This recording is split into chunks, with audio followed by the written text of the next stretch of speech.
Hello, BookTube. I'm once again here with my friend Zach from the Brattle Bookshop in Boston.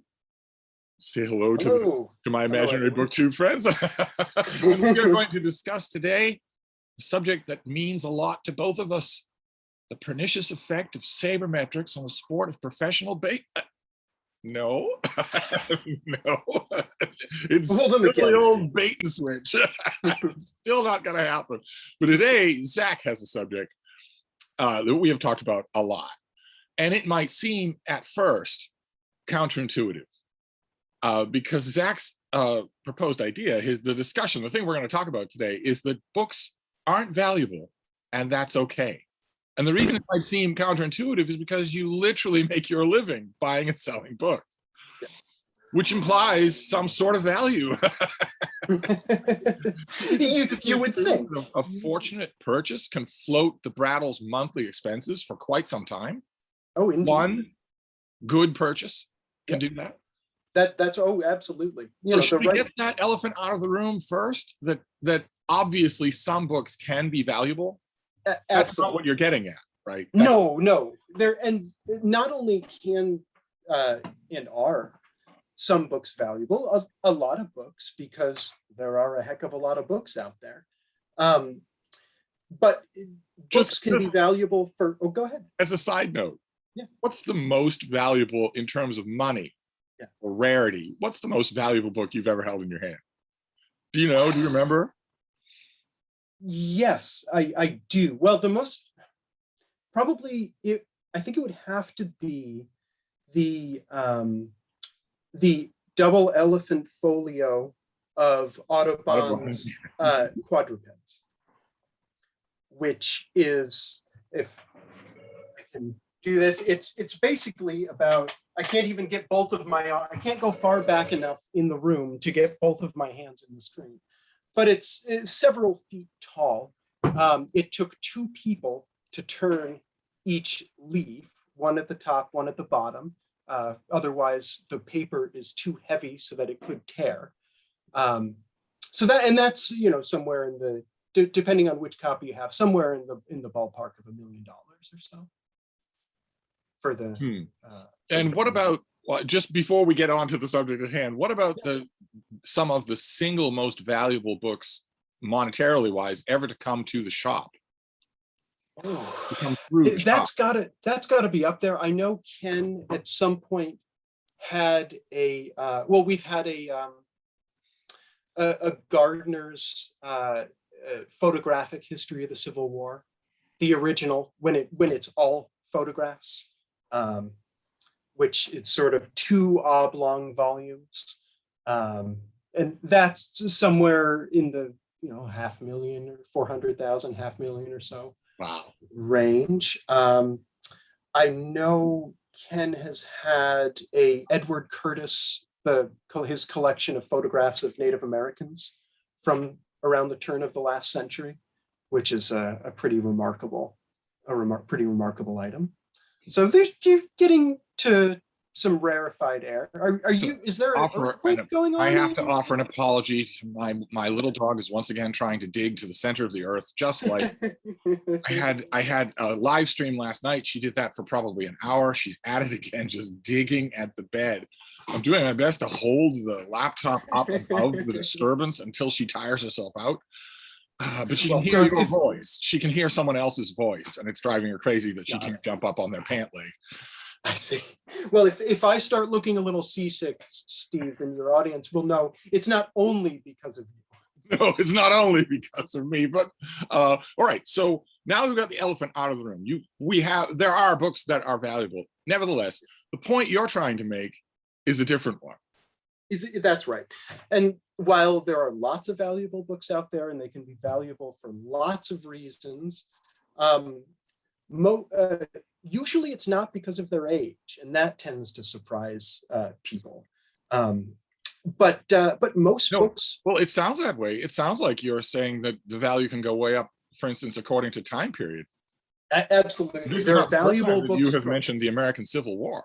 Yep, there are valuable books from every time period. Going back certainly to obviously medieval and Renaissance manuscripts to early printed books, 15th century books, and then getting into sort of early modern, 1600s.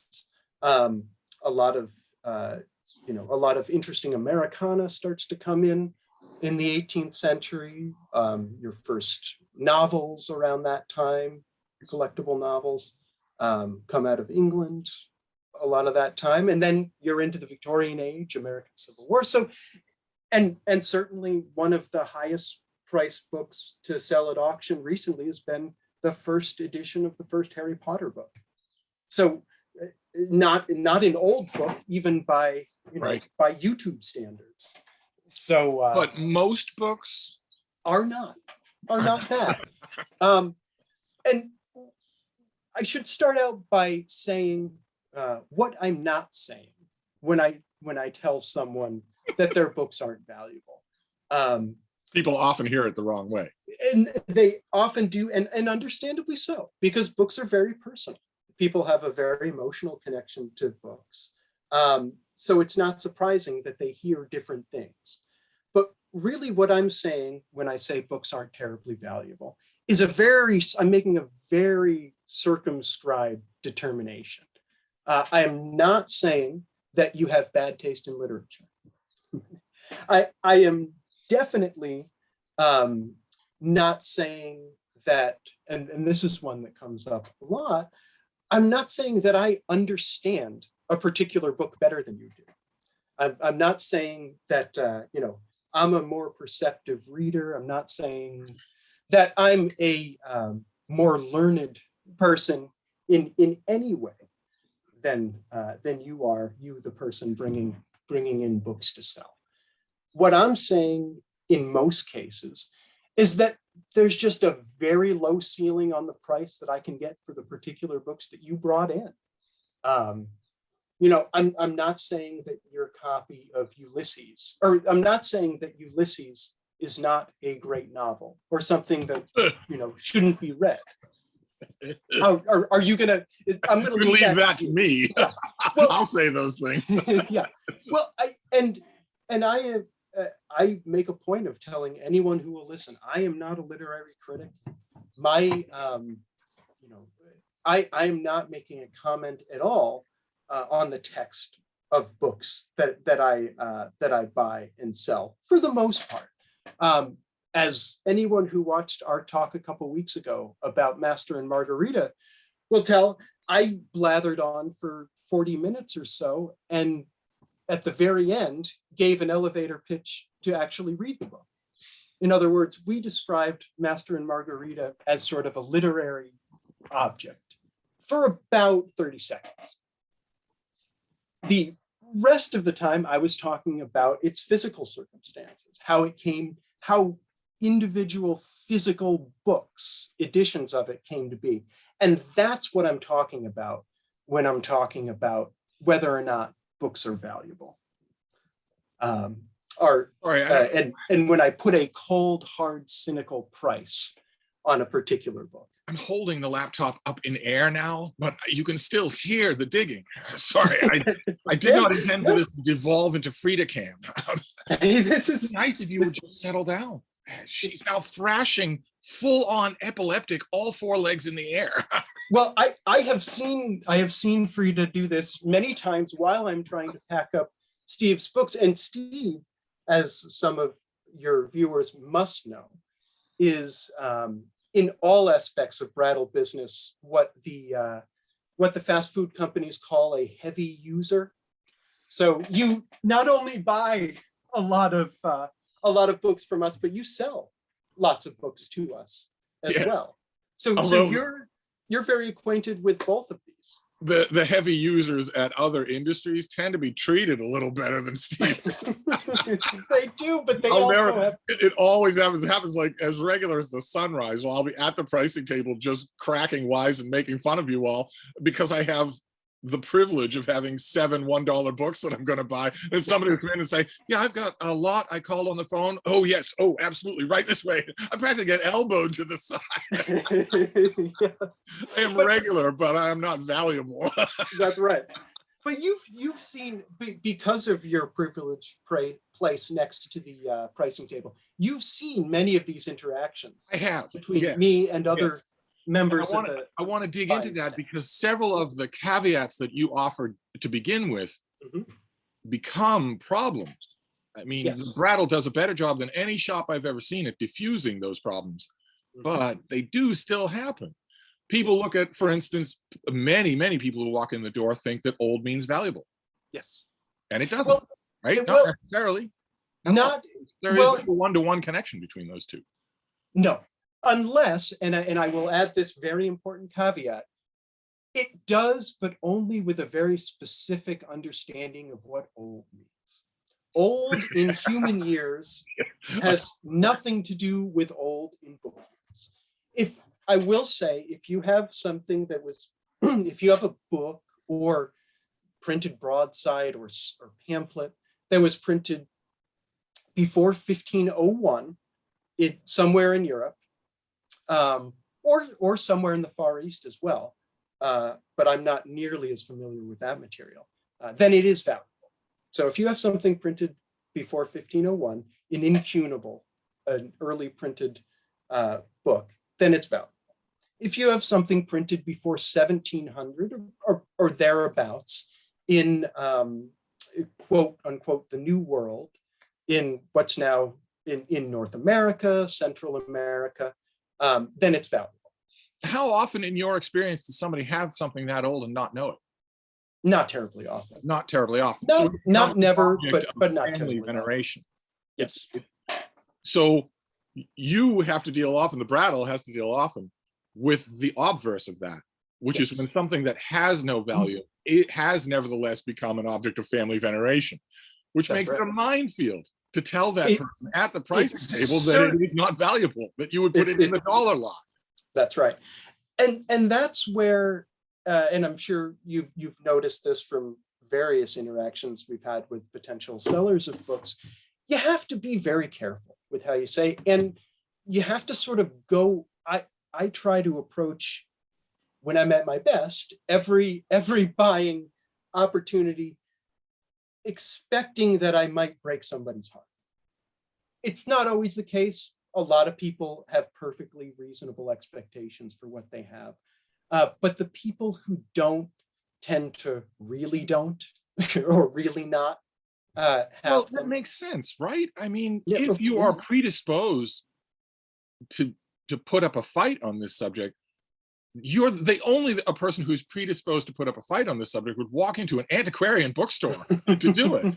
That's right. Fine to call it the most valuable thing in the Western Hemisphere if you've got guests trapped at your dinner, but to walk into a place that's built on that trade and still maintain that. Yes. So if it's not telling tales out of school, what do you do with the real diehards? I guess you always have the final veto. You can just say, we're not interested. Right. Oh yeah. And sometimes I try to talk to people a little before I start putting prices on anything, just to sort of feel out how they're doing. And if I get an idea that somebody is not only very, Steve, I'm going to have to put this on hold for 1 second because Brattle business calls. Hold on 1 second. Goodness gracious. Hello? Well, perhaps it's time for some snappy patter on. Is he going to be here for a little while? I have okay. seen these again. I pricing table many times. Yeah. Okay. Thanks. You can just tell him I'm in a meeting. Thanks. Which I am. But oh my God, can you imagine what the shop owner, or much less his wife, would say if they found out that your meeting was me? Oh my God. Well, that was Ken. Oh. You were saying you try to feel out how much these books mean to the person. So it's far secondary for you to feel out how much they're expecting to get. That's going to be it's part of those both factor into. It doesn't affect how I'll ultimately value the material, but it will affect how I'll present that, or whether or not I'll make an offer at all. Because if I sense that somebody's very emotionally invested in the books, and they have an unrealistic expectation of the value, that's one where you try to, as politely as possible, say, these aren't for us. And that's, you can, and I can say any version of that tailored to the specific material that somebody's brought in. That's all caught up in the way that people deal with books. Really, Yes. it's really different from the way they deal with almost any other commercial item. Mm-hmm. Books occupy an interesting place because, and we've sort of touched on this in a lot of our conversations, books have sort of a dual character. There's the book, the intellectual object, and there's the book, the physical object. And people can get emotionally attached to both or one or the other. And their relationship with that book can be very different depending on which one it is. Now, Steve, I think you are in the camp of attached to the book as the intellectual object. You have your favorite editions of physical books, but that's not what a book is to you. No, as Steve, I'm not a collector in that sense of the word. Yep. I have my preferences like anybody, but yes, I don't ever assess a book and think, well, this is, and then list off its characteristics. Mm-hmm. Yeah. Well, and I am probably very far on the other side. I'm a materials guy. What's interesting to me, there are certain texts that I love and are very meaningful to me, but when I think of a book, it's a physical object. It has a real history and material circumstances, and was created in a context by real people, in a real place. That's a book to me. I've just thoroughly absorbed the critic's mind frame. Yeah. Right. So for me, yes, a book has been created by an individual specific person, and they are my enemy. That's right. They're trying to sell a piece of crud for $30 yep. at the bookstore. But to sort of put your perspective on books into a buying books context, there's not much difference between a ratty old copy of, let's say, the Great Gatsby that we couldn't buy, that we couldn't sell for $1 because it's falling apart, and maybe not a first edition, but a nice reprint hardcover copy that might be a $15 book. And when I say, it's not something we can buy, it sounds insane. It can sound insane and insulting because it's the Great Gatsby. Right. You're telling me you can't, you're a bookstore and you can't sell the Great Gatsby? Right. I always want, whenever I overhear conversations like that, I always want to advise the customer mm-hmm. that if they need perspective on this subject, instead of talking to people at the Brattle sale, in the Brattle, pricing table, go to the back of the sale lot and wait a week and see what happens. There are books you literally can't sell for $1. That's right. Plenty of them, far more than you do sell. Isn't that right? That's right. Bargain throw away more than it sells? Oh no, I wouldn't say more, but still a goodly number of books. And here's where I get to the point where I always end up in this conversation, and I say, but that's okay. Yes, that's the second part of the. That's the second part. Aren't valuable, but that's okay. Yeah. Or if you bring in books, and I say, well, I can buy these for this amount. I can sell them for this amount, and it's not as much money as you thought, or it's not it's not a terribly large amount of money. That's okay too.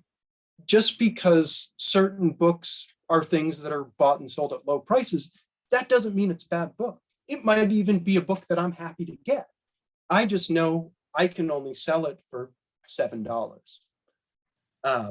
But there are lots of great books that you can buy for $7. Yes. And the reason there are lots of great books that you can buy for $7 is because there are a lot of that book out there.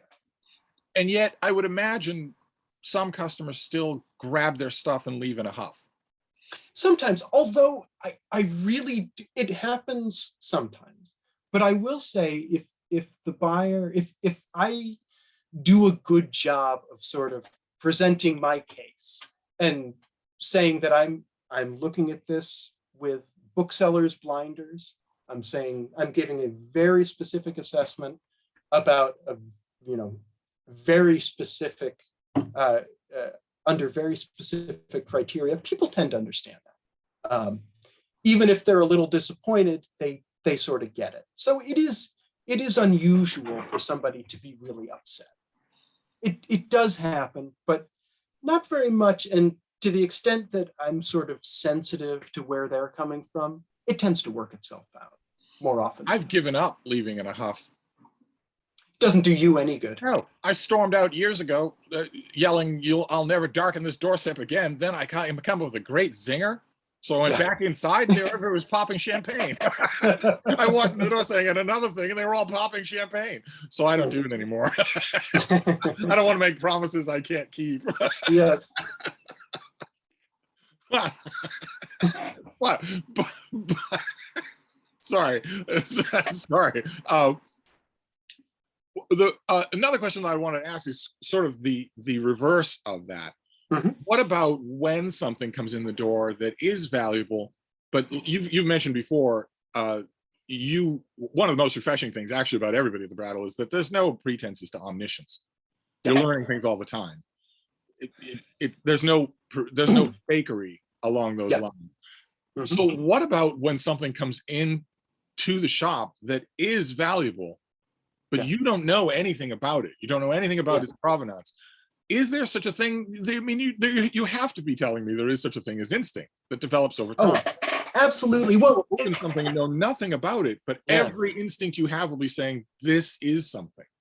Well, but I will say those instincts are coming from a place of actually knowing something about it. And what I mean is, I might not know anything or have seen that specific title, the book that comes in, but books from every era, they have characteristics that are either exemplary of that era or anomalous for that era. So even if I've never seen a particular, say, 16th century book before, but I start to get spidey sense that it might be an important one, there are certain things that I can recognize about it, even if I don't know what the text is, I don't know, anything about it. I know something about books from that time period. Mm-hmm. So I can recognize something as a really nice example of a particular characteristic, or notice that something is strange for that time period. Okay, so what if we take that big element off the table? The big element you're talking about here is age. What if we take that off the table? The same thing though. Age isn't necessarily. Well, the age is at least visible. It's visible. Except in me. Yes. But if you remove that quality, let's say something from the middle of the 20th century. Yeah.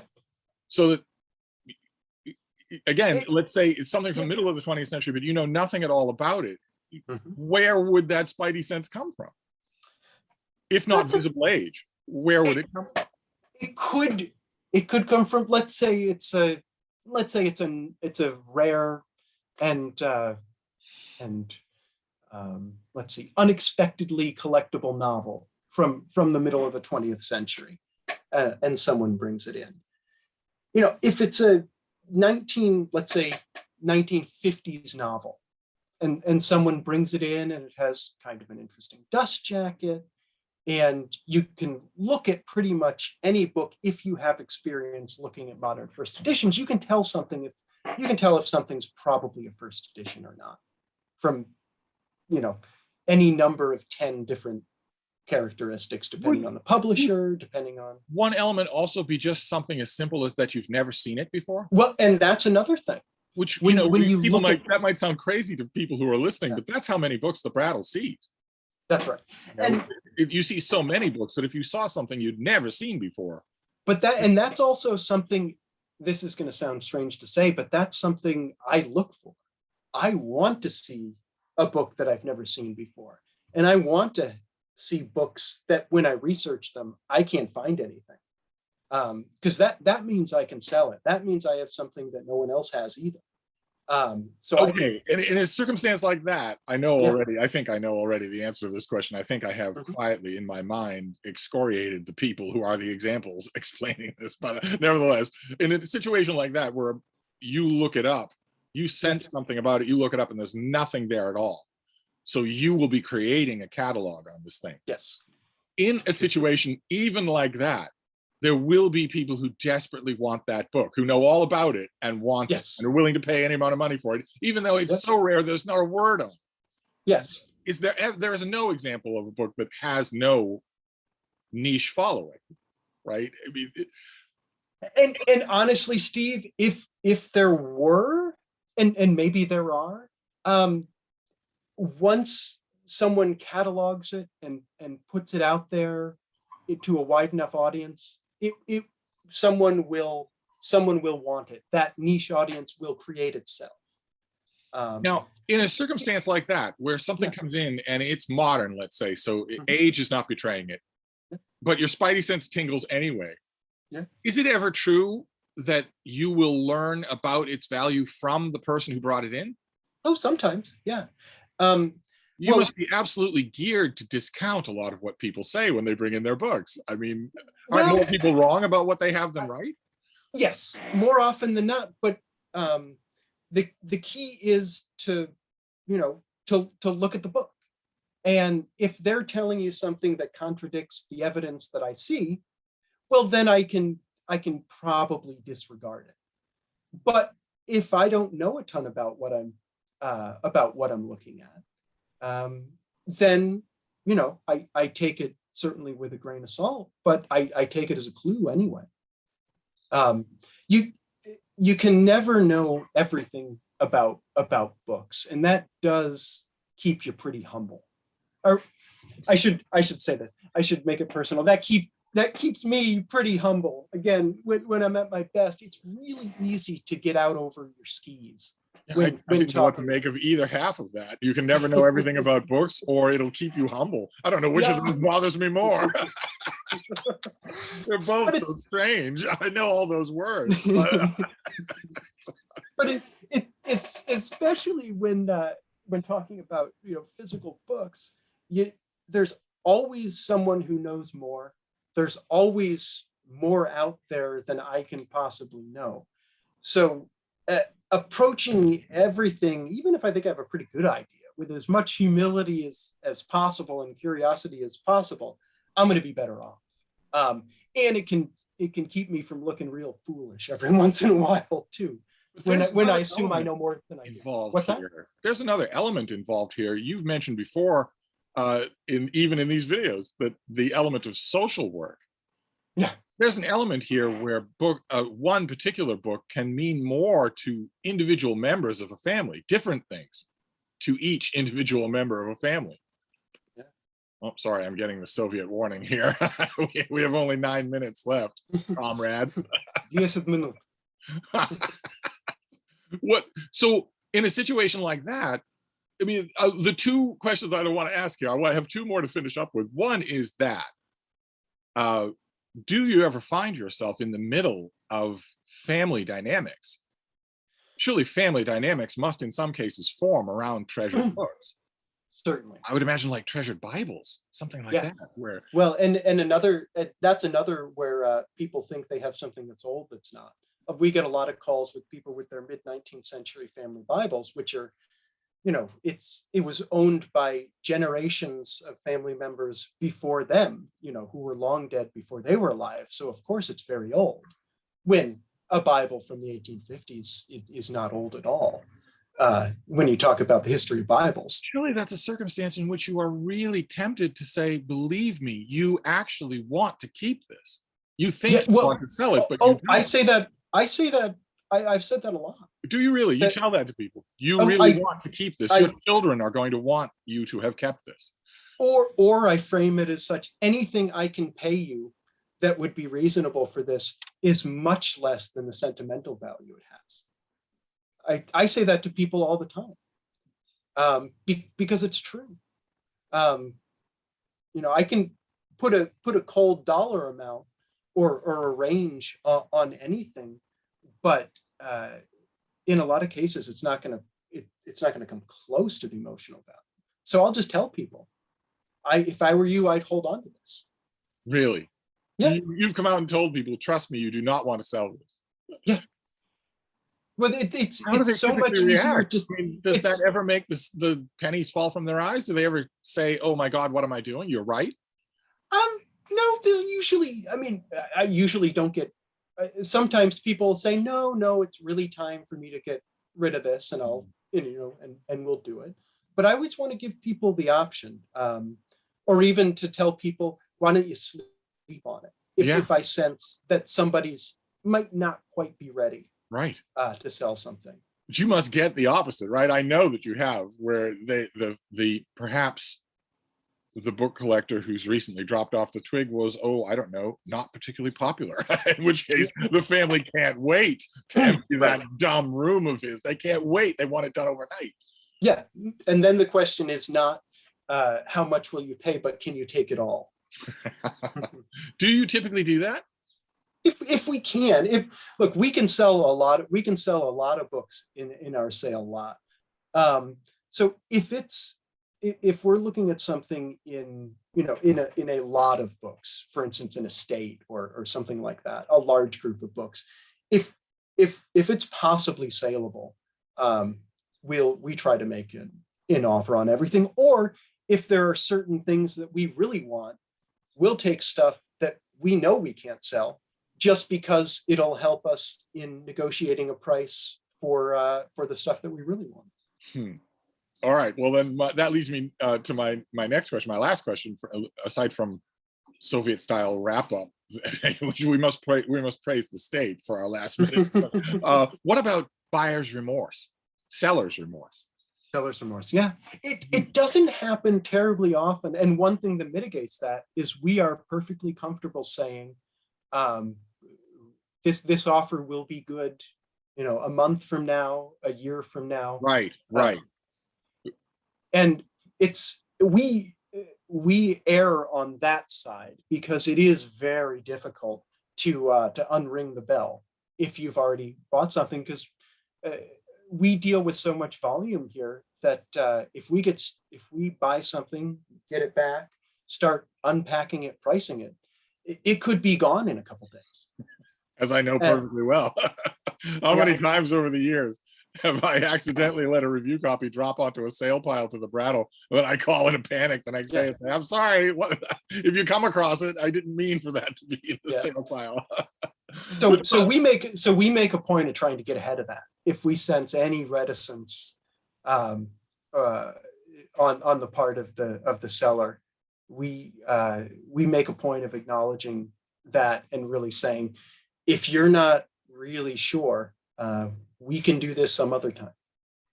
Right. This is not a speculator's market. Everything will be here next month if you let passions cool a bit. Yeah. Interesting. Oh my. So what would to finish up here, what would your advice be to people who have a big room full of books and are wondering whether or not to sell it? First question I'd ask is take good pictures and send them to the Brattle, right? Absolutely. We look at those all day long. And, even like as an example, if Steve wanted to sell the books in his room and he took pictures a few shelves at a time, with books like that, we can get a very good idea of our level of interest. Now, if you're talking early printed books or older books where you can glean a lot less information from the spines, well, then, you need more information. I don't doubt what the estimate would be on all the books. Virtually all of the books in this room came from the I've been sizing it up as we've been talking. No, there are a couple of new releases back there, or if you send me a new book on sharks, I'm going to keep it, or something like that. But most of the books here came from the dollar sale lot. Yeah, well, and the other thing, new books are newly published books you can go buy at a store that sells new books, if you can find one anymore. A new book and a used book, it's a completely different product. It's like a new car and a used car. It's a completely different world, as you know. Yeah, I never really understand it. Every once in a while I would get a brand new book, especially an expensive thing, Mhm. And a week later, the publisher, usually an academic press, will have announced that their run is done and they're not going to do anymore. It's too expensive. And suddenly copies of those books will show up at 3 times that price on eBay. Yep. Because suddenly the publisher has announced that these are now limited, that Yep. they are now collectible. Yeah. Or and more often it's the opposite. You know, a book that that was published at $35, a couple months later, people, you know, either reviewers or people who have read it and are selling it online, trying to get, you know, sell it early. You can find copies of it at half the price or a third of the price. Yeah. So it's, you know, that's sort of a completely different, I would imagine scale. So what I would tell people who are, you know, considering selling their books, first off, and this is the most important step and something that no bookseller can ever do for you, decide if you want the book or not. You know, if it's something you're not sure if you want to get rid of, then don't sell it. Right. But if it's something that you don't want anymore, remember that you said that. Right. You know, remember right. that it's something you don't want Right. anymore. So a really key thing would be make sure you're not selling these books because you want their room. Yeah. Right. You make sure that you're selling the books to sell the books, to get rid of them. They're not going to be somewhere else that you can access. That's once right. you have that alcove free. They're going to be gone. You won't be able to get them back. That's right. Oh my. That sounds very fraught. Well, it is. I think there's a great deal of speculation in the Dude Bro circuit about the ARCs, the review copies of the 2 new Cormac McCarthy books. Oh God. Yeah. The books themselves are already, I mean, he's going to do limited edition things. He's going to sign and personalize them. Those things will go on the market right away. Because no one who's asking for a personalization from him wants it. They want to sell it. They all want to sell it. I'll take it. I actually his novels are one thing that I do collect as an actual collector. So I know, Steve, you have some blind spots when it comes to literature and music. I wouldn't just even will never use understand his novels in the loo because there's a chance I'd get his windy, pretentious prose tattooed on my buttocks. I wouldn't do it even there. But those 2 galley copies, oh my. Yeah. Oh my. There isn't anybody in the publishing world who doesn't want them. And I believe it's so that they can immediately sell them. Yeah, which booksellers will take notice. If we all know each other, so if we're all and you don't want to do that typically, right? Typically you don't want to deal in advanced copies. No, I mean, if they're 100 years old, sure, or 50 years old, but not the new. But like the Strand in New York, scaled back their own